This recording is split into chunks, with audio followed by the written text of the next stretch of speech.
자, 한국일보 기사입니다. 3월 17일 기사입니다. 어제 기사죠. 일면 기사입니다. 한미 금리 역전 폭풍 다가온다. 요 금리 인상 관련한 건데 부제가 이렇습니다. 미국 기준금리 0.25%포인트 인상. 연준 올해 두 차례 더 올릴 것이다. 연말에는 1.25%인 한국보다 높아질 것이다. 외국인 자금 이탈 우려되지만 가계부채 하는 금리 인상 딜레마. 하는 연말엔 올릴 것 전망 우세. 잠깐만요.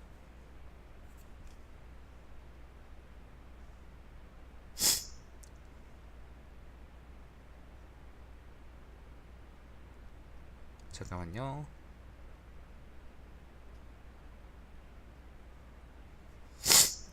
10년 만에 임용시험 붙었는데 발령이 안 나 아르바이트 중.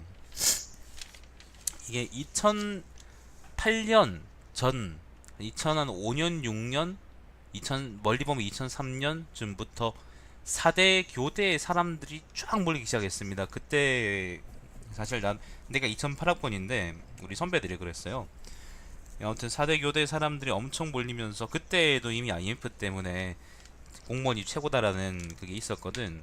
사람들이 몰리면서 이제 그게 포화 상태가 됐고, 사실 이후에도 계속 이제 그게 4대나 교대가 메리트가 상당히 떨어졌음에도 불구하고 계속 사람들이 모였던 거죠. 그래서 그 나온 결과가 지금의 임용시험 붙었는데 발령이 안 나 아르바이트 중이라는 게 아닐까 싶은데, 이게 또 웃긴 게 몇 년 동안인가 아무튼 이게 발령이 안 나면요, 임용이 안 나고 대기 상태면은 그냥 임용고시를 다시 쳐야 된다 그러더라고. 이건 또 어떻게 되는 문제인가 싶기도 하고. 초중등 발령 대기 교사가 5,000명이 넘어섰답니다. 아, 여기 있네. 2년 넘게 대기 150명은 합격 취소 위기랍니다. 이유로는 뭐라고 적혀놨냐면 명퇴급감, 복직 증가, 정원 축소 때문이다. 공무원도 안전하지가 않은 거예요, 여러분. 박근혜 같은 새끼, 이명박근혜 같은 새끼 하나 만나면 공무원 줄인다고 지랄하고 일거리 만들어나고 행정 효율은 개판되고 그렇게 되는 겁니다. 자, 이면입니다. 틸러슨 미국 국무장관이죠. 방중 앞두고 중국으로 날아간 북한 헬기. 평양에서 이렇게 중국 선양으로 한미일 대북 공조 활기 뛰자 활로 찾으러 밀사 급한 듯 뭐 그렇답니다. 자, 네덜란드 유럽 우경화 제동 걸다. 요거는 네덜란드 그 선거 관련 이야기인 것 같습니다. 교원 수요 예측 정원 관리 방식 개선하라. 요게 아까 그 대기 발령 관련 이야기입니다. 자, 3면입니다. 국내 대출 금리의 불똥. 1344조 가계빚이 화약고다. 이거 미국 금리 인상 관련한 거죠. 자, 문재인 가계빚 총량 관리제 도입하겠다라고 했는데, 가처분 소득의 150% 이상 안 넘게 관리 이자율 하상한도 20%로 하향. 요 얘기 가지고 조선일보에서는 도덕적 해이가 걱정된다라고 했죠. 자기들 기사 수준에 대해서 생각을 안 하는 모양입니다. 3회입니다. 황교안 지지층 이안, 그러니까 안희정하고 안철수겠죠.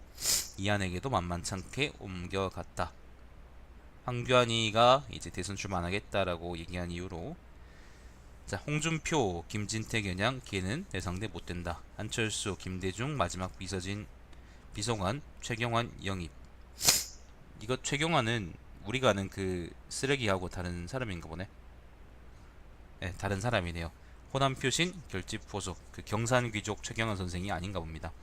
자, 오면입니다. 민주경선 선거인단 지역 편차 커 캠프들 희비. 요거는 뭐 한번 읽어보시든지. 자, 안희정 전국민 안식제 10년 근무하면 1년 유급 휴가. 아, 요런 제도가 있었어요. 그러니까 요런 제도를 안희정이 제안했는데, 근데 이게 그러면은 도대체 1년의 유급 휴가에서 1년의 유급 휴가에서 이제 줄 비용은 그럼 어떻게 조달하냐 물었을 때 안희정이 어떻게 대답했냐면은 그 앞에 몇 년 한 2년 정도를 이제 그 임금을 안 늘리고 그걸 쌓아놨다가 1년 동안 주면 되지 않느냐라고 했다 그러는데, 그렇게 되면은 그렇게 부려먹고 난 다음에 유급 휴가 안 주고 자를 가능성이 크죠, 여러분. 안희정이 너무 세상을 아름답게 보고 있는 게 아닌가, 해결 같은 새끼들처럼 그런 게 아닌가 좀 생각이 들어요. 그 다음에 50% 넘나드는 민주당 지지율 거품 경계령이라는 기사가 있고요. 자, 6면입니다. 정부 입맛대로 기금 배분 법적으로 막아야. 자, 요것도 이제 굿바이 낡은 리더십이라는 기획 기사의 5번째 기사입니다. 편가르기 분열 정치 끝내라 라는 겁니다. 정권의 비판적 작품 꼬투리, 문재인 후보 지지 작가 등 정치 성향으로 편가르기 탄압, 상세한 규정의 안전판 마련, 현장에서는 관련자 처벌도 요구. 예술 관련한 특히 이야기입니다. 특히 예술 관련 이야기, 블랙리스트에도 있었고 많은 사건들이 있잖아, 그죠? 근데 사실 문화예술이 정부 입김에서 벗어나는 거는 굉장히 힘들 거예요, 여러분. 그건 자생할 수가 거의 없거든요. 그리고 문화예술 한다는 사람이 한두 명도 아니고 수십 명, 수백 명인데, 수만 명인데, 그걸 어떻게, 그 사람들이 어떻게 다 살아남겠어요. 사람들의 유행이라는 거는 한정적이고 관심도 한정적인데.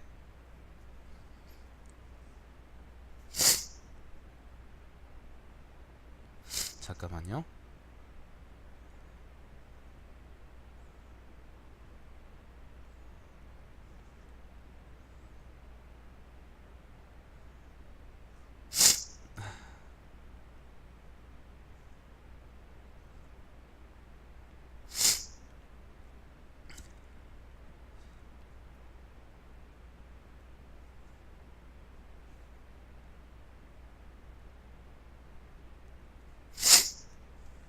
자, 8면입니다. 김관진, 그다음에 맥메스터는 백악관의 이제 국가안보보좌관이라고 합니다.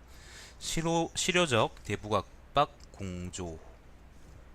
자, 스금평 건군 90주년 맞아 대규모 열병식 준비. 왜 중국군이 건군 90주년이냐? 사실 중국군이 아니고 중공군인데 이게 90주년이면은 지금부터 90년 이전이면은 대략 한 얼마냐? 1927년쯤이잖아. 그때쯤 공산당이 만들어졌나?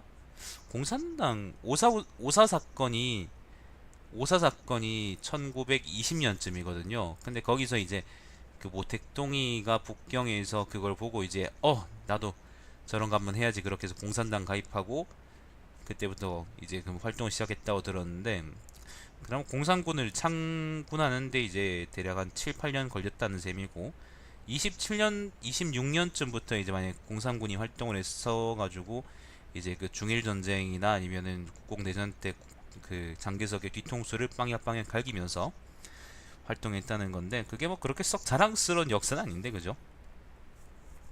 중공군이 여러분 되게 잘 싸워서 이제 뭐 중일 전쟁에서 이겼다 그런 병신 같은 소리 하는 사람들이 많은데 사실 그렇지 않습니다. 중공군이 잘 싸운 게 아니고 장개석 귀하 이제 국민당군이 되게 잘 싸웠고 중공군은 그 와중에 국민당군의 뒤통수를 많이 때렸어요.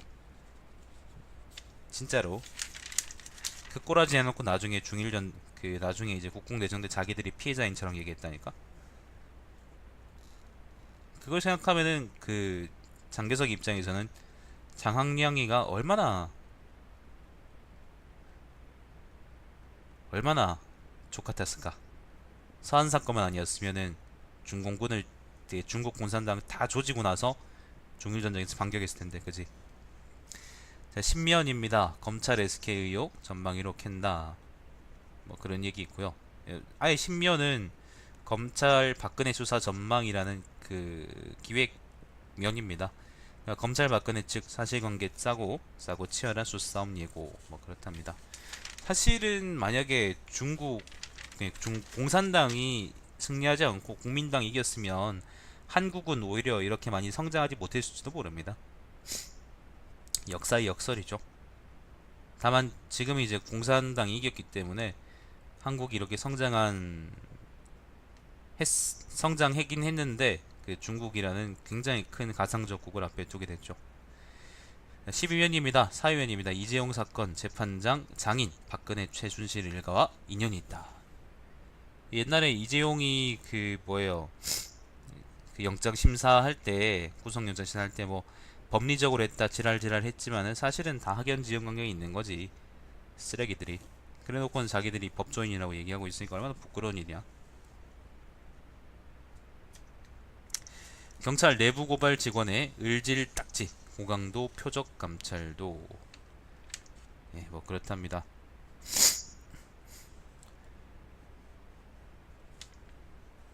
자, 13면 성과 높은 국가 암검진 대상자 절반은 외면. 이게 무슨 말일까? 대상자 절반을 외면한다는 게 부제가 이렇습니다. 효과 불신에 비지정 기관에서 받고 저소득층은 치료비 때문에 부담. 2015년 한 해 3만 명 암검진 질 높이고 비급여 항목 줄여야. 근데 이런 기사도 있습니다. 아가씨 5층은 차라리 예교 수준 진상 성추행에 떠는 물리치료사. 물리치료사는 아무래도 이제 피부를 접할 수밖에 없는 직업이라서 그런가? 그 참 열악한데 거기도. 근데 그건 잘 모르겠어. 그 아가씨란 말이 애교인가? 아가씨란 말이 뭐가 문제가 되는가? 그건 잘 모르겠는데. 자, 아무튼 뭐 그 기사는 또 그렇게 쓰였으니까 70%가 여성이랍니다. 그래서 함부로 대하는 경우가 많다고 해요. 물리치료사들도 그렇게 썩 좋은 여건에서 근무하거나 그러진 않은 것 같은데. 13위원입니다. 온실가스 배출량 증가율 부끄러운 세계 2위. 난 별로 부끄럽진 않다. 뭐 중국에서 저렇게 지랄하니까 상대적으로 우리가 되게 난 잘하는 것처럼 보이는데. 자, 15면입니다. 넘어가겠습니다. 별거 없네요. 자, 16면입니다. 하와이 연방판사 수정된 반이민 명령도 멈춰라.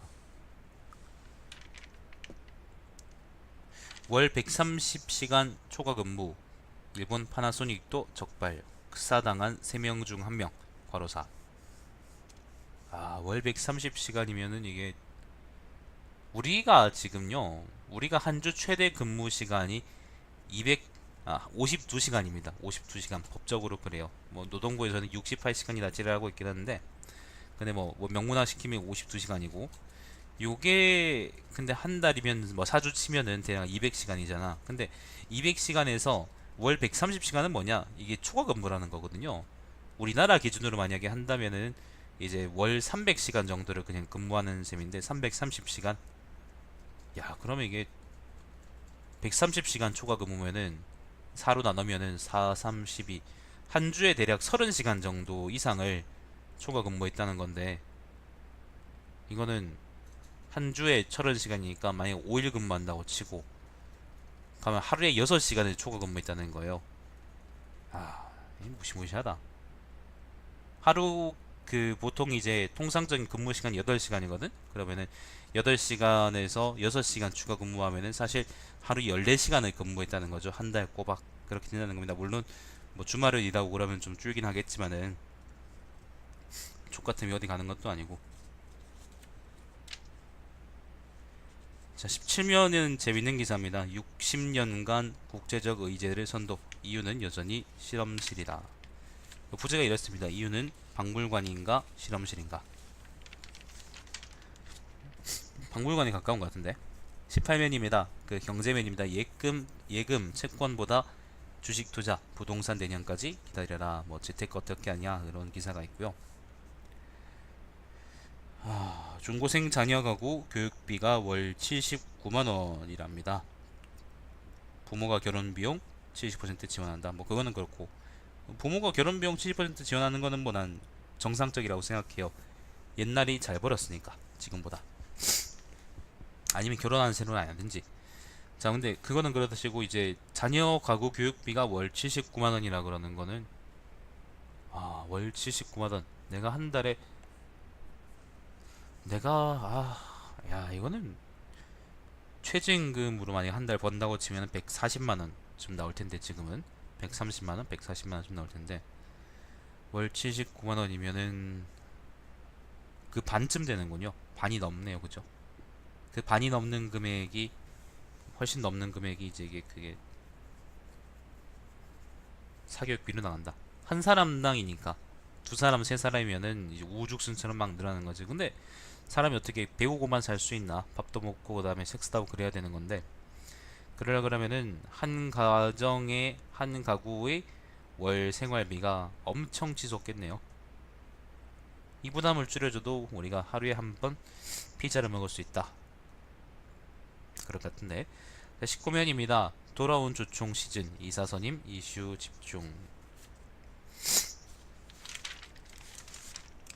다른 얘기 특별한 얘기 없고요. 뒤에도 뭐 특별하게 뭐 잘 뭔가 의미 있는 그런 얘기는 없을 것 같고, 24면 별거 없고, 25면 별거 없고, 26, 27 별거 없고, 28 별거 없습니다. 29면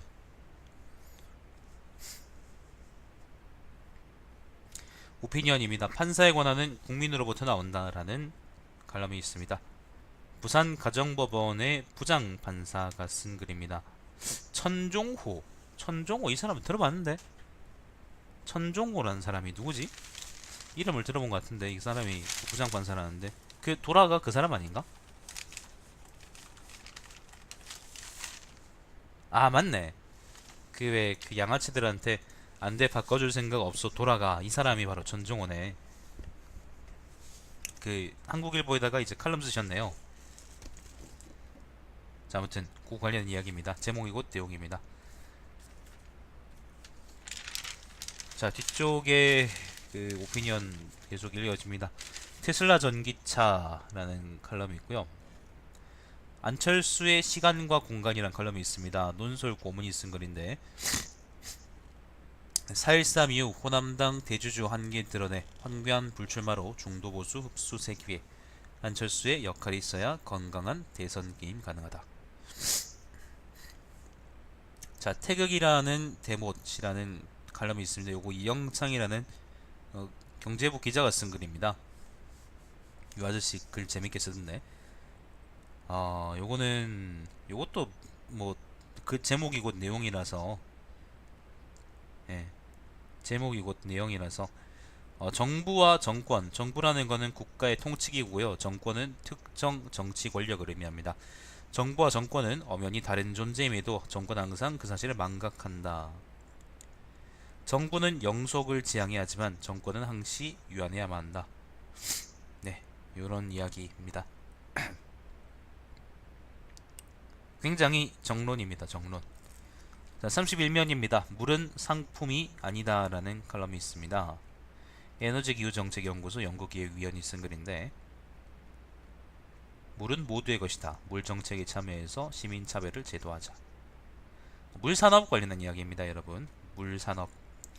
자, 감동의 배신이라는 칼럼이 있는데, 요거는 뭐 건축가가 쓴 진짜로 칼럼이에요. 자, 사설입니다. 재개된 검찰 대기업 수사 철저하되 신속하게. 자, 미국低금리 인상 충격파, 정부와 정치권의 협조로 극복해야. 공공노조의 일자리 나누기 제한, 진지하게 논의할 만하다. 마지막 사설은 뭐냐면은, 공공부문 노조가 어느 정도 임금을 삭감하더라도 노동 시간을 단축해 고용을 늘리지 않은 제한을 내놓았다. 한쪽에서는 일자리를 못 구해 발을 구르고, 한쪽에서는 장시간 노동으로 삶이 피폐해진 현실을 생각하면 의미 있는 큰 제안이다 라고 합니다. 사설이 멋지네. 자, 넘어가겠습니다.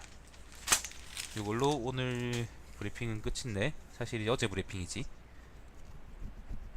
일단 요걸로 끝내고 이따가 다른 게임을 좀 더 할까? 아니면은 요걸로 마칠까 잘 모르겠네요. 아까 자다 깨가지고.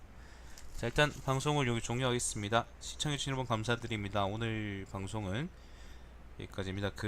오늘 신문 브리핑의 큰 주제는 역시 이제 금리 인상이 제일 큰 얘기 같고, 다른 얘기들은 뭐 곁다리 얘기가 아닐까 싶습니다. 조선일보에서 오늘도 문재인 까고 있고, 한국일보는 나름대로 중립적인 시각으로 어쨌건 잘 선방하고 있다고 생각이 듭니다. 자, 제 방송은 유튜브에 달마시안 TV에서 다시 보실 수 있습니다. 방송 종료하겠습니다. 이따가 다시 하든지 안 하겠는지 잘 모르겠습니다. 좋겠다.